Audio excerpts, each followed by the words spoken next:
the antiseptic smell hit me first, sharp, sterile, the kind of clean that never felt comforting. It felt like a warning. Like the air itself was reminding me that bodies were fragile and mistakes were permanent. I was 8 months pregnant, and I'd grown used to carrying that smell home with me. It clung to my hair, my hoodie, my skin, like a second job I didn't get paid for. The waiting room of Dr. Avery Lang's private clinic hummed with quiet wealth.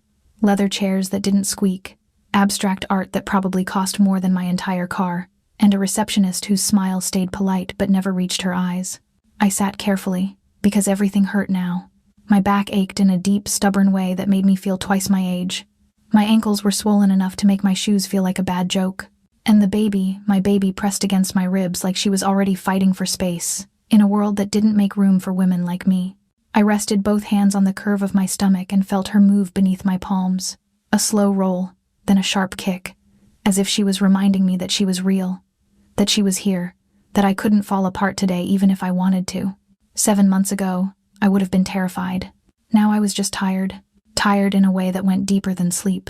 Tired like my bones had learned the shape of stress and decided to keep it forever. The receptionist called my name Mrs. Miller in that honeyed, practiced voice, like she was offering me respect on a tray.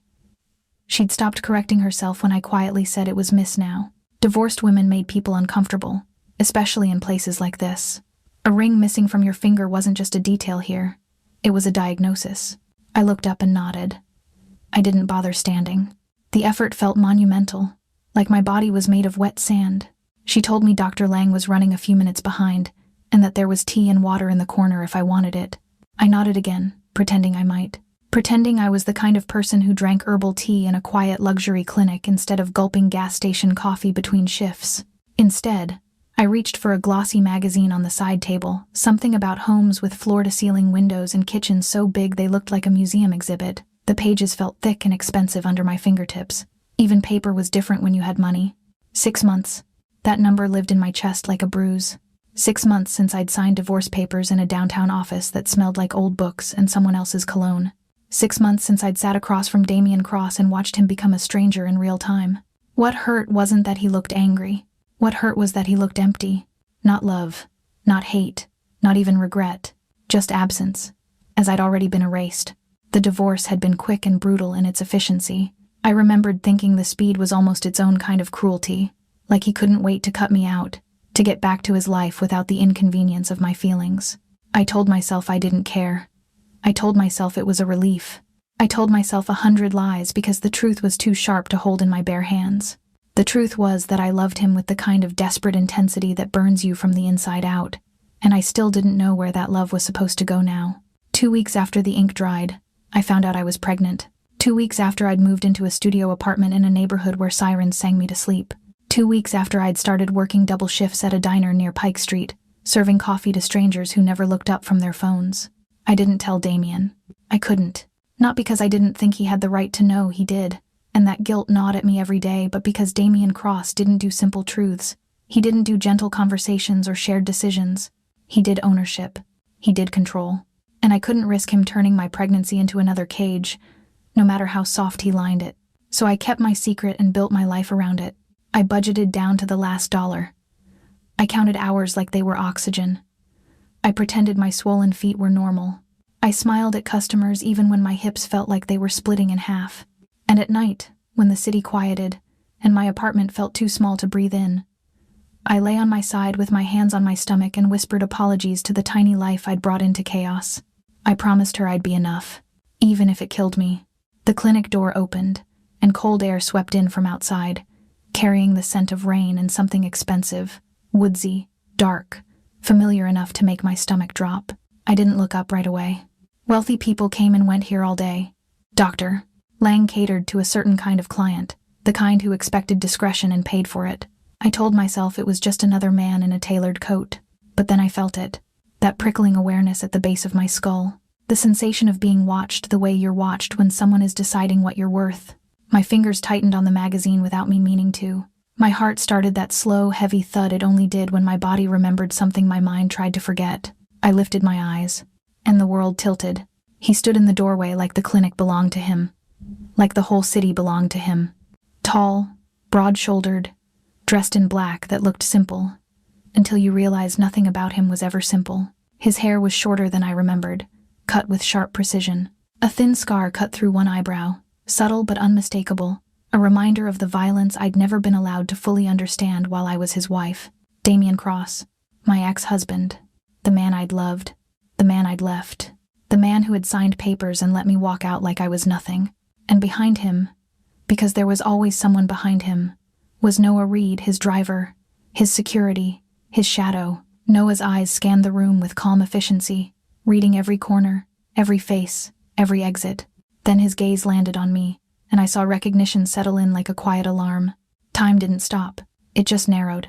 Damien's attention moved across the waiting room with the lazy confidence of a predator assessing territory. Past an elderly couple whispering to each other. Past the receptionist who went stiff behind her desk. Past the art and the leather and the polished surfaces. Then he found me. His eyes locked on mine, dark and unreadable, and something shifted in his expression. Confusion. Recognition. And then, his gaze dropped, slowly, deliberately, down to the unmistakable swell of my belly, where my hands had been resting like a shield. The air between us changed. It thickened. It sharpened. I couldn't breathe. I couldn't move. I just sat there, 8 months pregnant and suddenly very aware of how small I was compared to the life Damien Cross had built around power. My daughter kicked under my palms, hard and insistent, like she could feel the storm walking toward us. And I realized, in one cold, sick heartbeat, that my carefully controlled world was about to shatter, because Damien Cross had seen the truth, and Damien Cross never let go of anything he considered his. I watched Damien Cross stand in the doorway like a verdict. For a second, I told myself my exhausted brain was imagining him. But Noah's eyes stayed fixed on me, calm and certain, and Damien's gaze kept drifting lower, pulled to the curve of my stomach as if it had its own gravity. The receptionist spoke with careful politeness, but Damien didn't react. He didn't acknowledge the clinic, the rules, the fact that other people existed. He just looked at me, and my body remembered the old instinct. Stay quiet, stay still. My daughter rolled under my palms, pressing into my lungs. I tried to breathe through it the way Dr. Lang had taught me, but the air kept catching. Fear did that. Damien did that. His eyes lifted back to mine, and something sharp moved across his face. Confusion, then recognition, then a cold kind of understanding that made my stomach tighten. He started walking toward me. It wasn't fast. It was controlled, inevitable, like the distance between us was an insult he intended to correct. The room went quiet without anyone meaning to. Even the magazine in my lap felt suddenly too loud, too flimsy, like I was a child playing grown-up in a place I didn't belong. He stopped close enough that I could smell him. Rain, cedar, and that darker note underneath that always reminded me of smoke. Damien's gaze moved over my face, then down again, and I realized he wasn't just seeing me. He was collecting evidence. The exhaustion, the swelling, the way I braced my belly like a shield. He angled his head in a silent command, the way he used to when he expected me to follow. I stayed seated. A flicker of irritation tightened his mouth. Then, impossibly, he crouched, bringing his face level with mine. The movement stole my breath. I saw the thin scar through his brow, the hard line of his jaw, the faint gold flecks in eyes that had once been my whole sky. His gaze dropped to my belly and the tension in his face sharpened into math. Counting. Timing. He asked how far along I was, quiet enough that only I could hear. I told him 8 months. I watched the calculation finish. I watched the answer become a conclusion. His expression shifted into something I didn't want to name. Not tenderness. Possession, like the world had just handed him proof. I tried to speak, to explain, to remind him that he'd signed the papers first. But the words tangled, because every explanation led back to the same humiliating truth. I'd been carrying his child alone. Damien's hand moved. Slowly. Not a grab, not a threat. A careful reach, like he was giving me time to pull away. My body didn't move. That made me furious at myself. I hated that he still had this power over my reflexes, this ability to make my instincts betray my intentions. His palm settled against the fabric over my stomach, broad and warm. The touch was electric, and then his hand trembled. Damien Cross's hand shook against my belly, as if he couldn't believe what he was touching. My daughter kicked, hard, right into his palm. He froze. His eyes widened, and for one breath I saw the man underneath the monster. Shock, awe, wonder, raw enough to hurt. His second hand joined the first, cradling my belly like it was glass. He asked why I hadn't told him. I tried to answer with the truth shaped like armor. We were divorced. He had wanted out. He had let me go. His jaw jumped. His fingers flexed against my stomach. Not painful, but firm, like he was holding himself back from doing something reckless. Noah shifted behind him, a subtle movement, as if he could sense Damien's control thinning. Damien rose to his full height. The room seemed to shrink around him.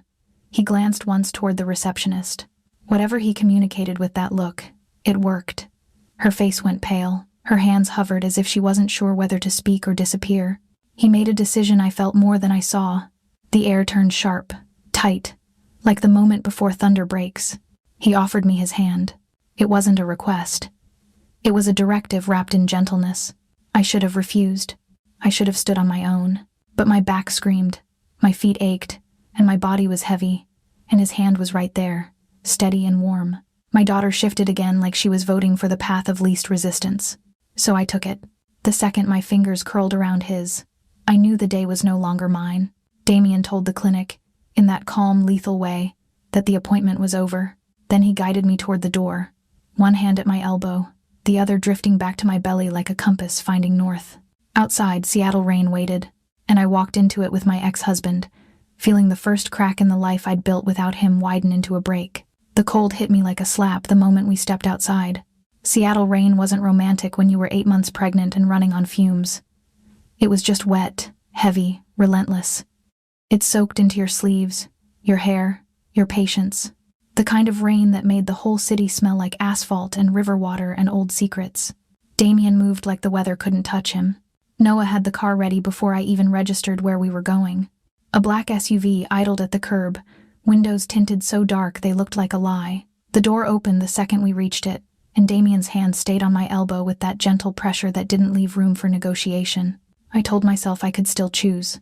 I told myself I could step back, turn around, walk away. My body didn't believe me. My body was tired. My body was heavy. My body was carrying a daughter who had decided my spine was her favorite punching bag. And my body remembered Damien in a way my mind hated. It remembered warmth. It remembered safety that came at a cost. It remembered that when he put a hand on me, the world tended to back off. Damien helped me into the SUV like I was breakable. That should have made me angry. Instead, it made something in my chest ache. Because no one had handled me with care in months, not really. I'd been living like a stray, making myself smaller, tougher, quieter. I'd been treating my own exhaustion like a personal failing. The door shut, sealing us into leather and soft heat and the faint scent of his cologne. Noah got in the front seat without a word. His posture was relaxed but alert, like he could hear danger in the city's heartbeat. Damien slid in beside me, close enough that our thighs almost touched. The space between us felt charged, crowded with everything we'd never finished saying. His hand found my belly again. Not a grab, not a claim, an anchor. My daughter shifted under his palm, and I saw his throat work as he swallowed. The wonder from the waiting room hadn't fully left his face. He looked wrecked, like the universe had handed him something sacred and he didn't trust himself not to crush it. I should have hated him for that. Instead, my eyes stung. I forced myself to look out the window, to focus on the rain streaking the glass, the blurred headlights, the city dissolving into watercolor. I asked where we were going, more because I needed to hear my own voice than because I expected an answer that mattered. Damien told me we were going home. The word home landed like a punch. I told him I had a home. A tiny studio with a mattress that squeaked and a neighbor who argued with his girlfriend through the wall at 2 a.m. A home where I'd learned to fall asleep with one hand on my stomach and the other gripping pepper spray. Damien didn't react like I'd said anything reasonable. He said, in that calm final way of his, that I didn't anymore. My anger flashed hot and sudden. It was the same anger that had kept me upright for 6 months. The anger that had paid my rent. The anger that had dragged me through double shifts when my feet felt like they were splitting. I told him he couldn't just decide things for me. Not anymore. Damien's jaw tightened. He didn't raise his voice. He didn't need to. His control was worse than shouting. His control was quiet, smooth, certain. He told me I was 8 months pregnant with his child, and that I had been living unprotected in a city that didn't forgive weakness. My stomach turned. Not because he was wrong, but because he sounded like he'd already built a case against me, like he'd been keeping score. I asked how he even knew where I lived. The smallest pause. Just a fraction of a second. Then Damien admitted he had always known. Every day since I left. The words slid under my skin like ice. I stared at him, trying to make my brain accept what my gut already knew. Damien didn't let go. Damien didn't stop watching. Damien didn't stop controlling the orbit of the things he loved, even when he pretended he was setting them free. I told him that wasn't protection. That was surveillance. He corrected me immediately, as if the distinction mattered, as if the intention made it clean. He said he had been making sure I was safe, that he had been making sure I was eating, that he had been making sure no one got close enough to hurt me. And the terrifying part was that I believed him, because Damien Cross didn't do half measures. If he watched with a whole team. If he protected like a fortress. I should have been disgusted. Instead, my throat tightened with a feeling I didn't want to name. Relief. Relief was the ugliest emotion sometimes. It showed you the parts of yourself that were willing to trade freedom for rest. I told him I wasn't his anymore. I reminded him we were divorced. Damien's mouth curved into something that wasn't a smile. A dark, humorless acknowledgement of how little paper meant to him. He told me a signature didn't change what I was to him. Then his hand pressed a little more firmly over my belly, and I understood what he really meant. It wasn't about me. Not only, it was about her. My daughter rolled under his palm, and his expression softened like the movement physically rewired him.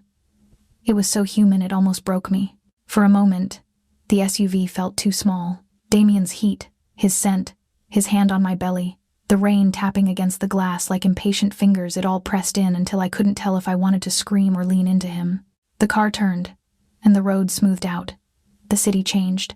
We crossed into the part of Seattle where money didn't shout. It whispered. Buildings grew taller and cleaner. The streets looked polished. Even the rain seemed more elegant here, falling on glass and steel instead of cracked pavement. My chest tightened again, but this time it wasn't anger. It was memory. Because I recognized the route. I recognized the way the skyline shifted. The angles, the quiet security cameras disguised as sleek architectural details, the doormen standing under awnings like they were guarding a kingdom. I saw the tower before the SUV even slowed. 30 stories of glass and steel that caught the gray daylight and turned it into something cold and expensive. I remembered the private elevator, the marble floors, the silence that came from living above the world. I remembered being Damien Cross's wife in a place like that and thinking it meant I was safe. I remembered how safety had started to feel like captivity. The SUV rolled to a stop under the awning. Noah was out immediately, moving around to open the door with the same smooth efficiency as before. Rain slid off his suit like it had been trained to. Damien leaned closer, his mouth near my ear, his voice low enough that it felt like a secret. He told me I was exhausted. He told me my body was carrying too much. He told me I was coming inside. It wasn't a threat. It was a promise. I stepped out into the rain with his hand steady on my back, and I realized something that made my stomach drop harder than any bump in the road. This wasn't a reunion. It was a reclaiming. And part of me, the tired, lonely part, the part that had been surviving on stubbornness and denial, was already losing the fight.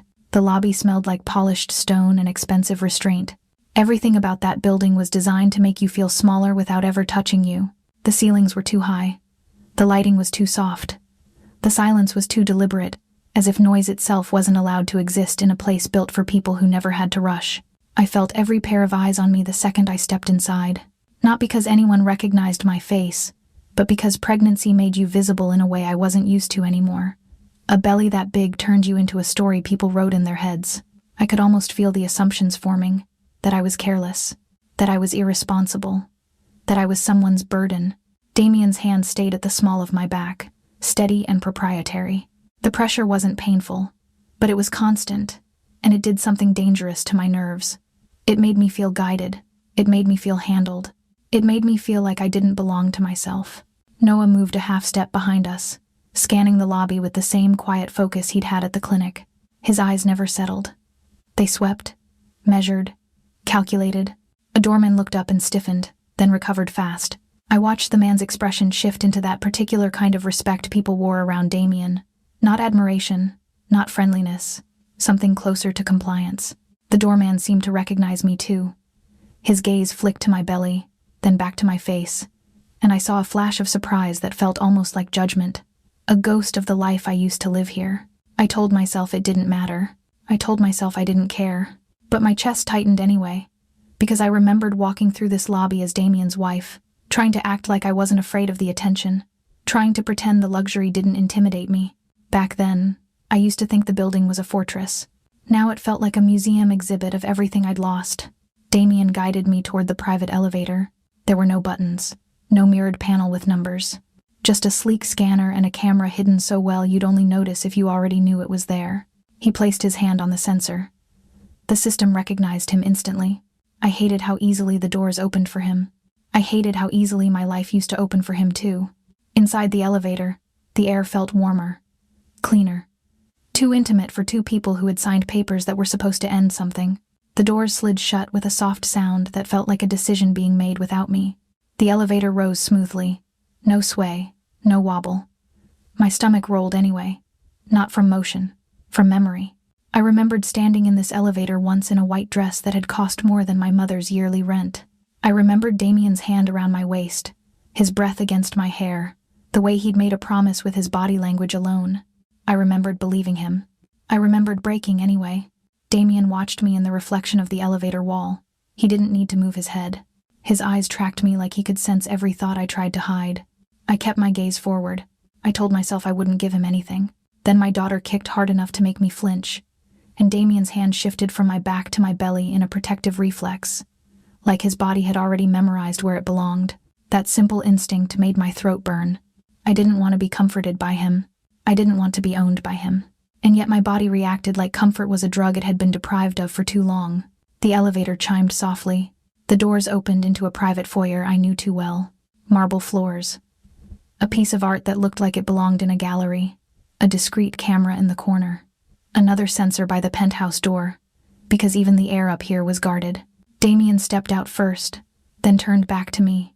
He offered his hand again like it was the most natural thing in the world. I told myself I could walk without him. My back disagreed. So I took his hand and stepped into the space I'd once called home. The penthouse looked the same at first glance. Floor-to-ceiling windows that turned the city into a glittering map. Furniture arranged like an interior designer's idea of power. Clean lines, cold colors, beauty with no softness. It was a place built to impress, not to comfort. My chest ached as I took it in, because I remembered the way I used to try to bring warmth into this space. Candles, throw blankets, music, little human touches that never quite fit the architecture. Damien had always said he didn't need any of that. He'd always said he only needed me. I took 2 more steps and realized something had changed. Flowers, white flowers, arranged in crystal vases on nearly every surface. Not random bouquets, not generic decoration. The exact kind I loved. The ones I used to buy for myself once a month as a stupid little act of self-respect. The sight hit me harder than I expected. Because it meant he remembered. Because it meant he had been thinking about me in ways that didn't match the emptiness he'd worn at the divorce table.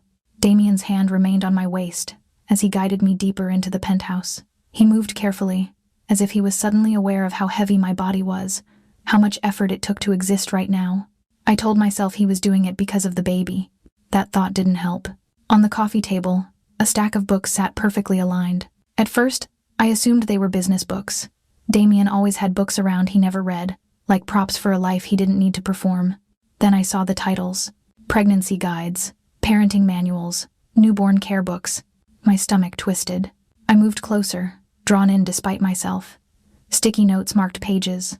Lines were highlighted. There were small, precise notes in the margins, written in Damien's sharp handwriting. Not sloppy, not casual, meticulous. He had underlined sections about due dates, warning signs, nutrition, postpartum recovery. He had written reminders like he was training for a job he refused to fail. I stared at those notes and felt something crack open in my chest. This wasn't just obsession. This was preparation. This was devotion expressed through control and research and planning.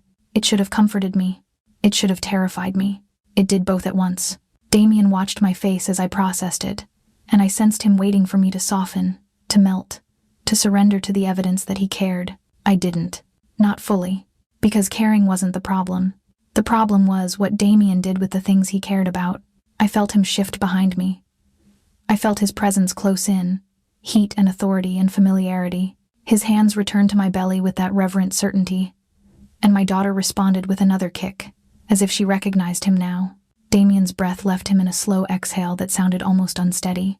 He told me I was staying here. He told me I wasn't leaving alone. He told me the days of me being unprotected were over. I listened, standing in the middle of a penthouse filled with flowers and baby books, and I realized the trap wasn't going to look like chains. It was going to look like comfort. It was going to look like safety. It was going to look like everything my exhausted heart secretly wanted. And that was exactly why I was scared. That first night back in Damien's penthouse, sleep felt like a rumor other people got to believe in. The bed was too soft, too familiar, and memory sat in the corners like dust you couldn't sweep away. The sheets smelled faintly of detergent and something darker underneath his cologne. Maybe, or the imprint of him that never fully left this place. My body should have collapsed the second my head hit the pillow. I had been running on adrenaline for hours, and pregnancy at 8 months made exhaustion feel physical, like carrying a second skeleton inside your skin. But my mind wouldn't stop. Every time I closed my eyes, I saw the clinic waiting room again. Damien's face when he looked at my belly. The way his hand had trembled. The way I'd let him lead me out like I didn't have a choice, even though part of me knew I did. I lay on my side, one hand braced under my stomach, the other splayed over the curve of my belly, trying to breathe through the slow ache in my back. My daughter moved. A long stretch, then a sharp kick, like she was practicing for a world that would demand toughness from her the moment she arrived. She pressed into my ribs, and I winced. I whispered apologies into the darkness without realizing I was doing it. Apologies for the stress. Apologies for the fear. Apologies for the fact that her father was a man who could turn an entire room silent just by walking into it. I told myself I was doing this for her. That was true. But it wasn't the whole truth. The whole truth was that I was scared of being alone again. Scared of waking up in my tiny studio with sirens outside and no one to call if something went wrong. Scared of the shadow I couldn't quite prove had been watching me for months. And I hated myself for that fear. Because fear made you compromise. Fear made you accept a hand on your back and call it safety. Sometime after midnight, I gave up on pretending sleep was coming. I shifted slowly, carefully, until I could sit up without feeling like my spine might split. The city glowed beyond the windows, thousands of lights smeared by rain. From this height, Seattle looked quiet and manageable, like you could reach down and move the streets around like pieces on a board. I knew better. I slid my feet onto the floor and stood. My joints complained immediately. I moved one hand to my lower back, the other still on my belly, and took a few slow steps out of the bedroom. The penthouse was dim, lit mostly by the city and the small accent lights Damien kept on at night. Everything looked even more expensive in the half-dark, as if luxury belonged to shadows the way Damien did. I told myself I was just getting water, but I didn't turn toward the kitchen. I drifted down the hallway instead, drawn by a faint glow that didn't match the rest of the sleeping space. His office. The door was partially open, and a slice of light cut across the floor like a warning line. I hesitated, my pulse quickening. Damien working late wasn't unusual. It had been part of our marriage. The business never slept. The men never stopped coming. The phones never stayed quiet. Back then, I used to pretend it didn't bother me. Now, standing barefoot in his hallway, I realized how much it had shaped me, how often I'd tried to earn his calm by being quiet enough not to add to his chaos. I stepped closer. Damien sat behind a desk that looked carved out of the night itself. The glow came from multiple screens. Security feeds, maps, messages. His sleeves were rolled up, exposing forearms corded with muscle and marked with pale scars. I remembered tracing with my fingertips when I was still allowed to pretend his world wasn't violent. He looked up as if he'd been expecting me. He didn't seem surprised to see me awake. If anything, his expression softened, and the shift was so immediate it made my throat tighten.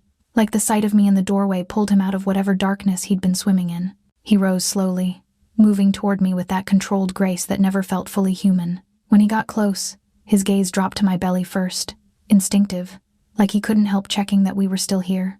I told him I couldn't sleep. He studied my face like he was reading damage, then asked if I was in pain. I wanted to say I was fine, because that was my default. Fine was how I survived. Fine was what you said when you didn't want to owe anyone softness. But the truth was heavier than pride tonight. So I admitted I was uncomfortable, restless, that my daughter was acting like it was midday and not the middle of the night. Something almost like amusement flickered across Damien's face. It wasn't a smile. Not quite. But it was warmer than anything I'd seen from him since the divorce. He told me she sounded stubborn. The word stubborn landed like a strange kind of blessing. He sounded proud, like her strength belonged to him too. Damien stepped closer and placed both hands on my belly without asking. I should have moved away. I should have reminded him of boundaries. I should have said something about consent, about how touch didn't erase what had happened between us. But my daughter kicked right into his palms, as if she recognized him now, as if she'd already decided he was part of her world. Damien's breath hitched. His hands stayed still for a moment, then gently shifted, cradling the curve of my stomach as if he was trying to memorize the shape. His eyes closed briefly, and that single vulnerable gesture undid me more than any threat could have, because it made him look human. It made him look like a man terrified of missing something important again. He told me he wanted to show me something. I followed him because my feet moved before my pride could stop them. He led me down the hallway to a door I remembered as a guest room, a space that had never mattered to me before. A room I'd ignored because the penthouse had always been full of rooms that existed more for display than for life. Damien opened it, and the light inside poured out soft and warm. I stopped in the doorway and forgot how to breathe. It was a nursery. Not a rushed, half-finished attempt. Not a cold designer concept. A real nursery. Complete, thoughtful, personal. The walls were painted a muted sage that made the space feel calm instead of sterile. A white crib stood against one wall, made up with bedding patterned with tiny woodland animals. A rocking chair sat near the window, angled to catch morning light. Shelves held stacks of children's books, board books, picture books, even a few classics I remembered loving as a kid. There was a mobile above a changing table, small felt stars and moons spinning gently in the current of the air. I walked in slowly, as if the room might vanish if I moved too fast. My fingers brushed the crib rail, smooth, solid, real. My eyes burned. I asked when he had done this. Damien told me it happened fast, right after he learned about the pregnancy. That answer didn't make sense yet. Nothing about his timing made sense. The clinic, the books, the flowers, this room. My chest tightened as another thought formed, colder than emotion. He hadn't just prepared a space. He had prepared a life that included me whether I agreed or not. Damien moved behind me and rested his hands on my belly again, gentle but firm, like he was anchoring himself. He told me he wasn't going to fail our daughter, that he wasn't going to miss another moment. He called it a vow. I heard the desperation under it. Then he added what he really meant, that he wanted me back here, permanently, where he could keep me safe. The word safe sounded different in that room, softer, more convincing. That scared me most of all. I turned as carefully as I could and faced him. I took in the dark circles under his eyes, the tension he carried like it was fused to his spine, the way his hands hovered near my belly as if letting go would hurt. I admitted I needed time to think, time to breathe, time to remember who I was without him. Damien listened, and for a moment I thought he might give it to me. Then he told me I had until tomorrow afternoon, not as a threat, as a deadline, as if the world was already moving and he was simply informing me of the schedule. I stared at him in the soft nursery light, my daughter shifting between us like the only innocent thing in the room, and I realized the next day wasn't going to be about whether Damien could persuade me. It was going to be about whether I could hold on to myself while he tried. Morning arrived like nothing had happened, and that was the most unsettling part. Sunlight filtered through the floor-to-ceiling windows, turning the gray city into something almost golden. The rain had eased overnight, leaving the skyline washed clean, as if the world wanted to pretend it was new. I didn't feel new.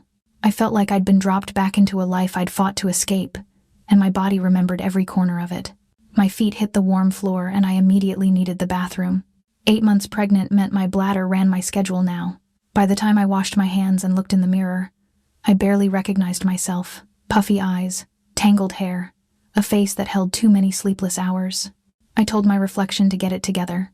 I told myself I could handle one day. When I stepped into the main living space, the smell of coffee hit me first. Real coffee. Fresh. Not the stale diner pot I'd been living on. A breakfast spread waited on the dining table like someone had staged a magazine shoot. Fruit cut perfectly, eggs, toast, yogurt, pastries I couldn't pronounce, and a carafe of coffee beside a smaller one that I immediately recognized as decaf. The decaf detail did something dangerous to me, because it meant Damien remembered the little things, the kind of things you only remember when you're paying attention on purpose. Damien was already dressed, sharp and composed, as if he hadn't been up most of the night staring at security feeds. He looked like a man built for control. Dark shirt, sleeves buttoned, hair neat, face clean-shaven except for the faint shadow that always made him look more tired than he allowed anyone to notice. His attention moved to me the moment I appeared. Not my face first. My belly. His eyes tracked the curve like he was checking that I was still here, still intact, still real. Then he crossed the room and guided me toward the chair he'd chosen, his hand hovering at my lower back as if he couldn't help it. The touch didn't hurt.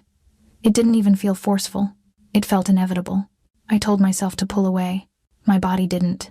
He made it clear, through calm gestures and minimal words, that he intended to feed me like it was his responsibility. He started building a plate for me with the focused seriousness of someone defusing a bomb. I tried to insist I could handle it. I tried to remind him I'd been feeding myself for months. I tried to sound firm, but my voice didn't carry the authority it used to. Exhaustion stole strength the way the ocean steals sand. It didn't do it dramatically. It did it slowly, patiently, until you looked up and realized the ground had changed beneath you. Damien set the plate in front of me and watched as I ate. That watching made me uncomfortable in a way I couldn't fully explain. It wasn't lust. It wasn't hunger. It was relief. Like he'd been starving for proof I was alive. I took small bites, mostly because I didn't trust my stomach. Pregnancy, nausea, didn't care about luxury. It showed up whenever it wanted. My daughter rolled as I chewed, then kicked once as if she approved of the food. Damien's expression softened so briefly I almost missed it. That softening was his most dangerous weapon, because it made me forget, just for a moment, that he was the kind of man who could end problems with a phone call. The kind of man who didn't have to ask permission. I was in the middle of my second bite of eggs when the temperature in the room changed. Not literally, emotionally. Like the air tightened. I noticed it because Damien noticed it. His posture shifted, subtle but complete, the way it used to when someone texted him news that wasn't safe to ignore. The gentle presence beside me sharpened into something colder. Noah appeared at the edge of the dining room, silent as always, but the set of his shoulders told me everything. He wasn't panicked. He wasn't rushed. He was alert. Damien's eyes lifted to him with a question that didn't need words. Noah answered in the same minimal way, keeping his voice low, like he understood I didn't need every detail. But I caught enough. There was a situation. Someone had been asking questions about me, about the pregnancy, about where I'd been living. Damien's hand, which had been resting lightly on my knee under the table, tightened, not painfully. Just enough to remind me it was there. Just enough to remind me who he thought I belonged to. I felt the blood drain from my face. I tried to swallow, but my throat felt too small. Noah's report continued in measured pieces, someone persistent, someone professional, someone who knew things they shouldn't, not gossip, not curiosity, the kind of interest that felt like a file being built. My stomach turned. I asked how long. Noah's eyes flicked toward me for a brief second, then away, and I understood what that look meant. Long enough to make this worse. He explained that it had been going on for at least 2 months. 2 months. The number hit like a physical blow. 2 months meant someone had started tracking me before Damien even appeared at the clinic. Before he knew. Before he could protect me in his own controlling way. It meant I had been visible without knowing it. I pictured my studio apartment, the cracked blinds, the streetlight outside my window. The nights I'd walked home alone with my keys threaded between my fingers like a weapon. I pictured someone watching from a car, a doorway, across the street. Someone recording my schedule, my shifts, my doctor appointments, my life. A wave of nausea rose fast and violent. Damien was beside me immediately, crouching so we were eye level, his hands framing my face as if he needed to force me into the present. His touch was steady. His eyes were not. They were darker now, harder. He communicated, without softness, that I didn't need to worry because he was handling it. That reassurance should have helped. It didn't, because it came from the same kind of certainty that had erased my choices before. I tried to insist I did need to worry. I tried to explain that someone stalking a pregnant woman for 2 months was not something you brushed away with a promise. Damien didn't argue. He didn't comfort. He turned his head slightly and gave Noah orders like he was moving pieces on a board. More security. Full surveillance review around my building. Every camera. Every face. Every vehicle that had lingered too long. Trace the numbers. Find the source. And do it fast. Noah nodded once, already moving. Damien's focus returned to me, and it was almost worse than the orders. The intensity of it. The way he looked at me like the world had just proven him right. I realized, sitting at that table with half-eaten breakfast and my hands trembling in my lap, that the danger wasn't hypothetical. It wasn't romantic. It wasn't just the dark edge that came with loving a man like Damien Cross. It was real. Someone out there had been watching me, planning something, building a case or a trap or both, and I had been walking through my days thinking I was just a tired pregnant woman trying to survive. Damien's hand slid back to my belly, slow and protective, and my daughter kicked again as if she could feel the fear leaking into my bloodstream. I looked at Damien, at the cold focus in his eyes, at the way his jaw set like stone, at the quiet violence in the calm he wore like a suit, and I understood something I didn't want to understand. If someone had been hunting me, Damien was going to hunt back. And whatever happened next, my life was no longer mine to manage in silence. By the time Noah disappeared to execute Damien's orders, my appetite was gone. The eggs on my plate looked wrong now. The fruit looked like decoration. The whole breakfast spread felt like a performance stage to distract me from the fact that someone had been building a file on my life while I was out there pretending I was invisible. Damien stayed close, watching my face like he expected me to break. Maybe he wanted me to. Because if I broke, he could catch the pieces and decide how they fit back together. That thought lit a slow anger in my chest, hotter than fear, steadier than panic. I had spent 6 months rebuilding myself from nothing. I had learned how to drag my body out of bed when it felt like stone. I had learned how to smile at strangers while my feet swelled and my back screamed. I had learned how to survive without a safety net. I was not going to hand that hard-earned strength back to Damien Cross just because the world had proved itself dangerous. My daughter shifted, a long roll that pressed into my palm when I rested my hand on my belly. She felt like an anchor and a warning at the same time.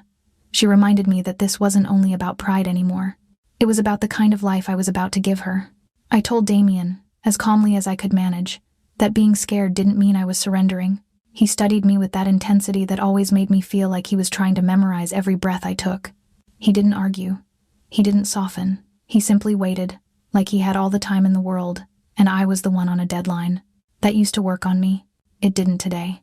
I made myself stand even though my hips protested. I moved slowly, keeping my posture steady, refusing to wobble like a fragile thing. I hated that I cared about looking strong in front of him, but I cared anyway. I hated that I had to remind myself I was allowed to take up space. I walked toward the windows, more for the distance than the view. The city stretched below us, busy and indifferent. From up here, everyone looked like ants, tiny lives, tiny problems. And yet one unseen person had still been able to reach into my life and shake it. Damien followed me, close but not touching. I felt the restraint in that choice. I felt him trying to prove he could listen. I turned to face him and told him there would be rules if I stayed here. Not requests. Rules. Damien's eyes narrowed slightly, not in anger, but in focus. Like he respected structure, like he understood contracts. I told him the first condition was medical. My doctor, my choices, my body. He could be present. He could care. He could hover if he needed to. But he would not override me. He would not cancel appointments without my consent. He would not decide where I delivered, or who touched me. I watched him absorb that. His jaw tightened once. Then he gave a small, controlled nod that told me he accepted it, even if he didn't like it. My heart beat a little harder. I told him the second condition was my phone, my money, and my work. No one was to touch those without asking. Not him. Not Noah. Not a private assistant I didn't know existed. I had fought too hard to rebuild independence just to have it quietly dismantled under the excuse of protection. Damien's expression flickered. Something like discomfort, maybe. Like he was realizing this wasn't going to be the old version of marriage where he handled everything and I adapted. Good. I told him the third condition was movement. If I wanted to leave this penthouse, I could. Not alone. Not stupidly. Not when there was a real threat. But I would not be locked away. If he needed a security escort, fine. If Noah needed to drive, fine. If Damien wanted to come, we could negotiate that too. But I was not going to live like a hidden object he put on a shelf. Damien's gaze dropped to my belly again, reflexive. His face tightened like the idea of me outside his reach physically hurt him. I didn't let that stop me. I told him the fourth condition was information. I didn't need every ugly detail of his world, but I needed the shape of the truth. If someone was stalking me, I deserved to know what was happening and what the plan was. Not after it was over, not after he had already handled it in whatever way he considered efficient. I needed enough truth to make choices and protect myself too. Damien's mouth pressed into a line. His eyes held that familiar steel, the kind that used to shut conversations down. For a second I worried he'd refuse. Then I saw his throat work as he swallowed. I saw the tension shift in his shoulders. And he gave another nod, slower this time. It felt like watching a man force himself to loosen his grip on something he was terrified of losing. My chest hurt with it. I told him the fifth condition was the hardest to say out loud. It was about what he did to threats. Because I knew Damien. I knew how he solved problems. I knew how cleanly things disappeared when he wanted them to. I had spent years living beside that darkness while pretending I didn't see it. I admitted that I couldn't control him. Not really. I couldn't scrub his past clean, and I couldn't demand he become a different man overnight. But I could draw a line around my child's future. I told him I would not have my daughter raised on revenge. I would not have her story stained by blood he spilled in my name. I needed him to use his power intelligently first. Lawyers, leverage, protection plans, restraining orders that actually meant something when backed by real influence. I needed him to treat violence like the last option, not the first instinct. Damien's expression went still. The silence that followed was heavy enough to bend. For a moment, I thought I'd pushed too far. I thought he would snap back into the man who believed ownership was love. Then he did something unexpected. He stepped closer, but he still didn't touch me. He looked at my face the way you look at someone you're afraid you don't deserve. He let the mask slip just enough for me to see the exhaustion underneath, the regret that lived in the shadows of his eyes. He made it clear, without softness but with honesty, that he didn't like being told what to do. Then he made it clear, with the same brutal honesty, that he understood why I was doing it. He acknowledged that the divorce had been a mistake, not because he stopped loving me, because he thought he was poison. The words landed like a crack through my chest. I had told myself 100 stories to survive. That he didn't care, that I wasn't enough, that he had replaced me without a second thought. Those stories were ugly, but they kept me upright. Hearing that he had let me go because he believed he would destroy me felt like someone yanking the floor out from under all my coping lies. I wanted to scream at him for being a coward. I wanted to cry because part of me understood the twisted logic, and I wanted to hate myself for the way my heart still leaned toward him when he showed even a sliver of humanity. My daughter kicked hard, as if she was reminding me to stay in the present, as if she was warning me not to get lost in old love. I took a breath and told Damien that agreeing to my conditions wouldn't make me his again. Not automatically. It would only mean I was willing to stay for now. Willing to let him protect us while we figured out what the threat was. Willing to see if he could love me without consuming me. Damien's eyes held mine, dark and relentless, like he wanted to burn that promise into my bones. He gave me a final nod, sharp and certain. Then he lifted one hand slowly and waited, giving me the choice. I hesitated. Not because I didn't want comfort, because I was scared of how much I wanted it. At 9:30 that morning, standing in front of a wall of glass with Seattle spread out beneath us, I finally placed my hand into his, and when his fingers closed around mine, steady and warm, I realized the bargain I'd just made. I wasn't surrendering.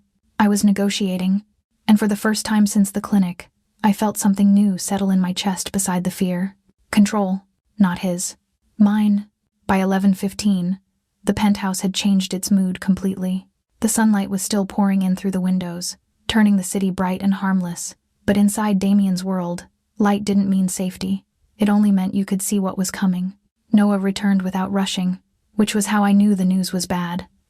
He never moved fast unless bullets were already in the air. Calm was his language. Calm meant control. Calm meant the danger had already been measured and filed into categories. Damien was in his office again, half a step away from becoming the man I remembered from our marriage, the one who could hold tenderness in one hand and a threat in the other without flinching. I stayed near the doorway, one hand on my belly, the other braced lightly on the chair as if I needed proof the floor was real. Noah gave his report in pieces, the way you deliver information when you're trying not to drown someone in it. I could tell he was filtering it for my benefit, choosing the safest words, keeping the sharp edges out, but the shape of it still came through. They had traced the questions about me back to a location downtown, near the warehouse district. Not a single person, not a casual snoop. Someone with equipment, someone with time and patience and a professional method. Noah mentioned cameras, long-range lenses, notes, dates, and then he said something that made my breath catch so hard it hurt. It wasn't just me. There were files on other women, pregnant women. The room seemed to tilt the way it had in the clinic. Only this time it wasn't love or shock doing it. It was pure, cold fear. My fingers tightened on the edge of the chair. I felt my daughter shift under my palm, a slow roll like she was uncomfortable with the tension bleeding into my bloodstream. Noah's eyes flicked to me once, quick and careful, as if he was checking whether I was about to fall apart. Then he kept going, steady and precise. They had identified at least 6 women so far, all pregnant, all tracked with the same quiet thoroughness. Schedules, addresses, medical appointments, patterns. And the worst part wasn't the number. The worst part was the connection. Noah explained that the women weren't random. They were linked to families in Damien's orbit, not necessarily wives of his men, not necessarily public figures, but connected by blood, by marriage, by history, by proximity to the kind of power that attracted predators. My stomach flipped. Nausea surged so fast I had to swallow hard and breathe through my nose the way Dr. Lang had taught me. 6 women, 6 babies, 6 targets. I wasn't a tragic coincidence in someone else's love story. I was part of a pattern. Damien's face went still in a way that made my skin prickle. I had seen that stillness before, back when I didn't understand what it meant. I used to think it was calm. Now I knew it was the moment he stopped feeling things like hesitation. He asked Noah where the person was. Noah said they had eyes on him. A small room above a pawn shop near the warehouses. Enough surveillance equipment to make it clear this wasn't a hobby. This was a job. Damien didn't pace. He didn't shout. He didn't throw anything the way men in movies did. He only gave orders. Alive. Contained. Brought in. He wanted answers. He wanted the source. He wanted to know what kind of person chooses pregnant women as targets and why. The words weren't spoken loudly, but the intent behind them filled the room like smoke. Damien wasn't just talking about safety protocols. He was talking about ownership being threatened. And even though that possessive instinct should have angered me, the truth was uglier. I was grateful. Gratitude felt like betrayal of my own independence. But it was there anyway. Because someone had been watching me. Someone had been building a map to my life. And I didn't have the money or the power to crush that kind of threat alone. Damien did. My daughter kicked once, sharp and sudden, as if she disliked the storm in the air. I pressed my palm against the spot where she moved and tried to steady myself. My heart was beating too fast. My skin felt too tight. I asked, as evenly as I could, what the person wanted. Noah admitted they didn't know yet. Not fully. But the setup suggested leverage information collected like currency. Targets chosen for their value to someone else. Damien's jaw tightened. He looked at me, then at my belly, and I saw an internal battle flash across his face. My conditions, the boundaries I had set, the line I had drawn around violence.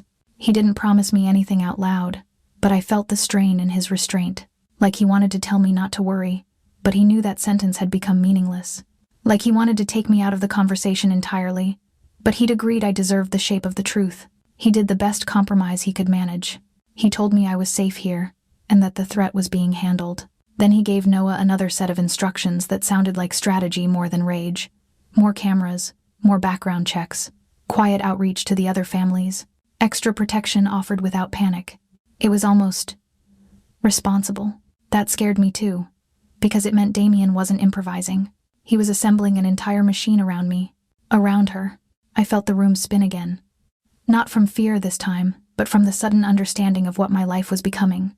Not just a romance, not just a reconciliation, a security operation. Damien moved toward me, closing the space carefully, like he remembered I was carrying weight he couldn't feel. His hand hovered near my waist, then stopped short, as if he was reminding himself not to touch without consent. That small pause mattered. It meant he was trying. I asked quietly where he was going. He made it clear he was leaving to get answers in person. And even without direct words, I understood the rest. He trusted himself to control the situation, and he trusted no one else with something this close to his heart. My throat tightened. I hated the fear, but it spilled out anyway. I told him to be careful. The corner of his mouth lifted, not into warmth, but into that dangerous confidence I remembered too well. He looked like a man who believed caution was for everyone else. Noah moved toward the door with him, already preparing. Damien glanced back at me one last time. His eyes flicked to my belly, then returned to my face, and the intensity there made my chest ache. It wasn't romance in the soft, safe sense. It was devotion sharpened into a weapon. When the door closed behind them, the penthouse felt too large and too quiet. I stood there with both hands on my stomach, feeling my daughter roll and settle, as if she was trying to find a safer position inside me. At 11:48, with the city glittering innocently beyond the glass, I realized the scariest part. I wasn't just afraid of the person in the warehouse district. I was afraid of what I would be willing to accept from Damien Cross if it meant my baby never became someone else's file. Part 9, The Monster Comes Home, is approximately equal to 900 words. At 1840, the sky outside the windows had turned the color of old steel. Seattle sunsets could be beautiful, but tonight the light looked bruised. The city glittered anyway, indifferent and busy, as if nothing in my world had changed, as if there wasn't a man downtown in a room above a pawn shop who had turned pregnant women into a project, as if my life wasn't being rewritten behind closed doors. I spent most of the afternoon in a strange limbo, too safe to run, too anxious to rest.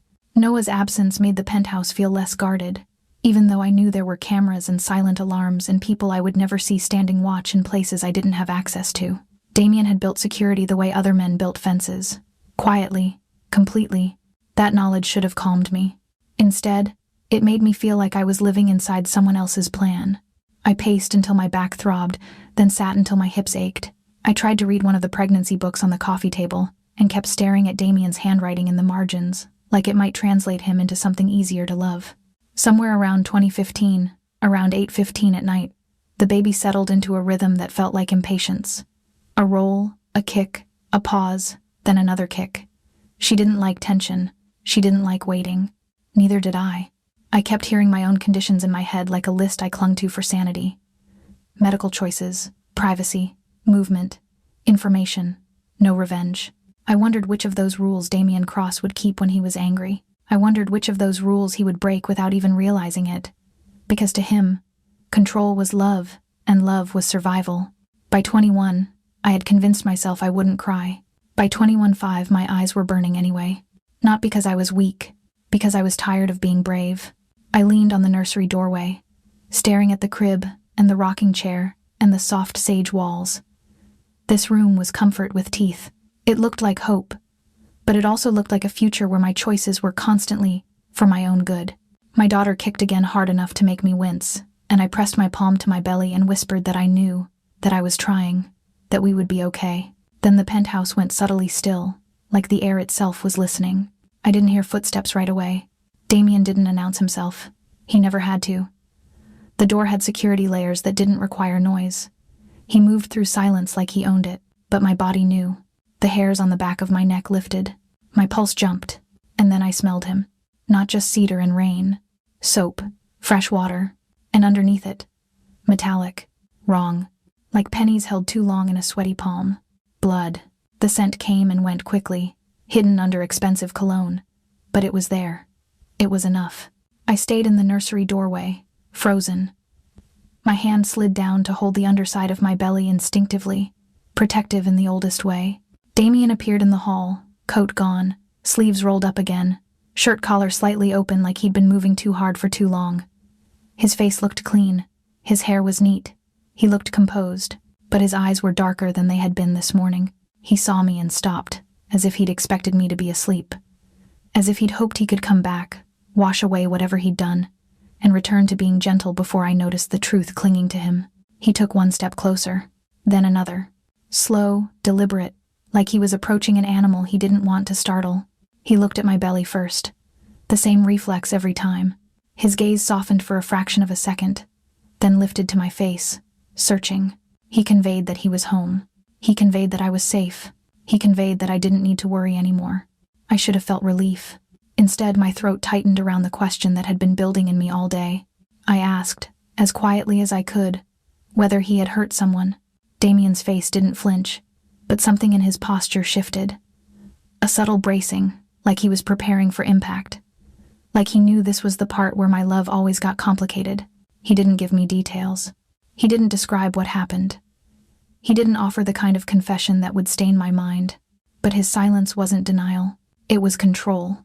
He communicated that the person was contained, that the immediate threat was handled, that he still needed answers, and he would get them. His jaw tightened as if he was holding back a storm of anger he didn't want me to witness. I hated that part of me felt grateful anyway. I hated that the relief came so fast, so easy, because it meant something ugly about me was waking up, a part that could accept darkness if it meant my daughter stayed safe. Damien closed the distance and stopped close enough that his warmth brushed my skin. He didn't touch me right away. That restraint mattered. I could tell he was remembering my rules, or trying to. Then he lifted a hand and, with a careful pause that gave me the chance to refuse, rested his palm against my stomach. My daughter kicked into him immediately, as if she'd been waiting for his return. As if she recognized his energy in the air. Damien's eyes closed. His shoulders dropped a fraction. Something in his face loosened, and for one breath he looked less like a crime boss and more like a man who had been holding his own fear in his teeth all day. I wanted to keep my distance. I wanted to keep my anger intact, but my body leaned toward him anyway, betrayed by its own memory of being held. Damien's other hand rose, hovering near my waist, waiting. I let him touch me, not because I had forgotten what he was, because I remembered what it felt like to be safe for the first time in months.